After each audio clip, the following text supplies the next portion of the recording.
반갑습니다. 한입니다. 오늘 소개해드릴 내용은 예비 창업 패키지 사업계획서 작성 방법에 대해서 한번 알아보겠습니다.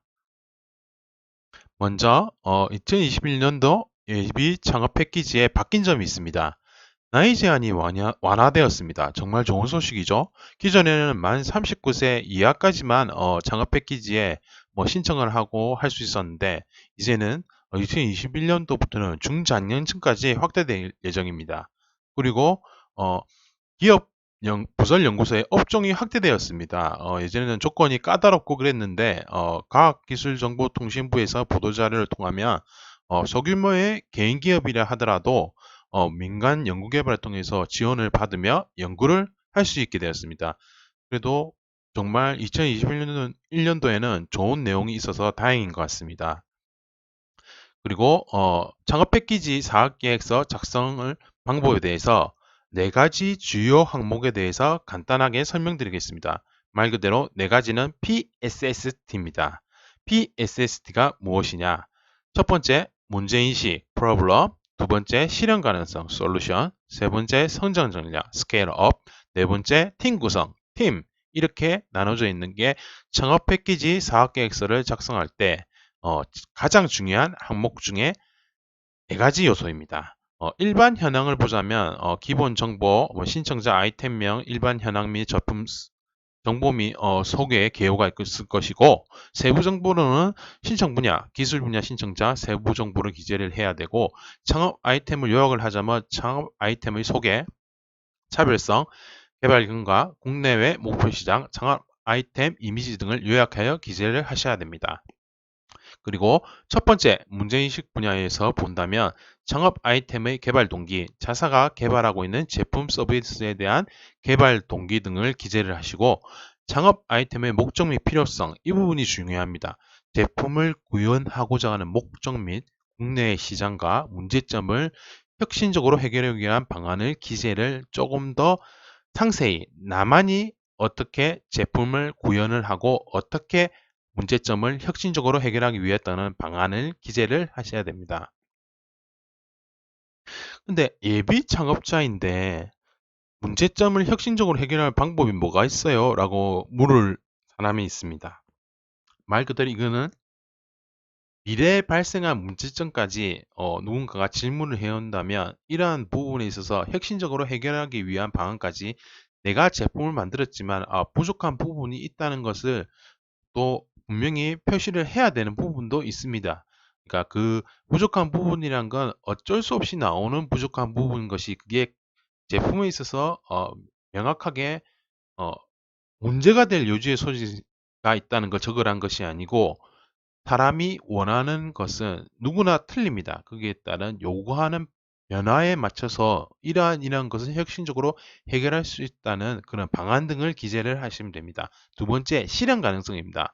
창업 아이템의 개발 사업화 정량, 비즈니스 모델, BM 모델을 분명히 제시를 해주시고 제품 구현 정도, 제작 소요기간 및 제작 방법, 그리고 추진 일정 등을 기록을 하시면 됩니다.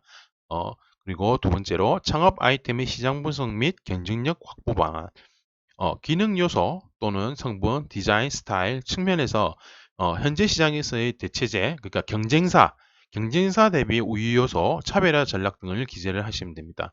보통 보면 이런 걸 기재를 하실 때 경쟁사가 없다, 무소불위, 그러니까 뭐 아무런 경쟁 없이 충분히 나 혼자 독자 생존이 가능한 것이다. 그렇게 적으시는 분들이 있으신데 어, 그런 식으로 있는 아이템도 분명히 존재를 합니다. 존재를 하지만 그게 장점이 될 수도 있지만 제가 봤을 때는 오히려 더 가점 요소가 더 많습니다. 말 그대로 시장에 존재하지 않는다는 항목이 있다 그러면 그에 대해서는 발전 가능성이나 앞으로의 매출 성장 가능성이 너무 힘들지 않나 그런 생각을 하는 심사위원도 있습니다.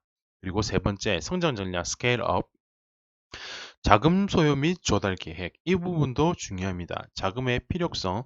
내가 이 제품을 만드는데 이렇게 만들 수가 있고 이러한 아이템으로 인해서 충분히 시장 분석 및 경쟁력 확보 방안이 가능하다는 내용을 집어넣을 수 있도록 자금이 필요하며 금액의 적정성 여부를 판단할 수 있도록 사업화 자금 부분에 있어서 정확하게 기재를 하시면 됩니다. 사업화 자금의 카테고리나 그 내용은 정확하게 정해져 있습니다. 그리고 두 번째 요소로는 시장 진입 및 성과 창출 전략, 내수 시장에서 주 소비자층이나 시장 진출 전략 등을 기재를 하시고 해외 시장이나 글로벌 진출 역량, 수출망 확보 계획 등을 기재를 하시면 됩니다. 여기서 참고할 사항은 내수 시장에 있는 주 소비자층이나 시장 진출 등을 기재를 하실 때 정확하게 통계 자료나 근거를 바탕으로 작성하시고 해외 시장 같은 경우에는 글로벌 사이트나 코트라 등 그런 곳에서 들어가셔서 내용이나 통계적 내용 등을 들어가셔서 참고를 하셔서 작성을 하시면 충분히 가능합니다. 그리고 마지막 부분은 대표자 및 팀원의 보유 역량입니다.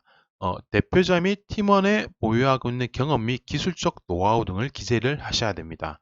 이 부분에 대해서 간과하시는 분이 많으신데 이 부분도 참 배점 요소 중에 큰 부분 중에 하나이고 대표자 및 팀원 앞으로 이러한 경영관리 능력이 있는 사람과 이러한 기술 생산 능력 그리고 기술 개발 능력 또한 영업 판매 및 노하우, 경험 등을 충분히 나열할 수 있는 팀원 및 팀 보유자를 분명히 기록을 하셔야 됩니다. 없는 것도 있어 보이게 하는 것이 자기만의 장점입니다. 안 된다고 무조건 생각하지 마시고 없는 것도 있어 보이게 하는 것도 능력입니다. 그러면 예비 창업 패키지를 작성하다 보면 어떤 평가 지표가 있고 배점 항목이 있는지 당연히 알아야 되겠죠. 대부분 평가 지표별 평점이 평가 배점에서 60% 미달이 되면 점수를 지적한 자에게는 선정 대상에서 제외가 됩니다. 첫 번째, 문제의식 부분에서는 1-1, 1-2 개발 동기와 목적 필요성이 15점, 15점씩 해서 30점 만점입니다. 18점 이상이 최소 득점 기준이 되고 해결 방안 부분 두 아이템에서 15점, 15점, 30점이 되고 최소 득점 기준은 18점 이상입니다. 성장 전략은 자금 소요 및 조달 계획, 시장 진입 및 성과 차출 전략 10점, 10점씩 해서 20점입니다. 그리고 팀 구성 및 아까 말씀드렸듯이 이것도 20점 중에 하나입니다. 그래서 총계 100점입니다. 그런데 말 그대로 창업 패키지는 절대평가라는 개념보다는 당연히 상대평가이겠죠.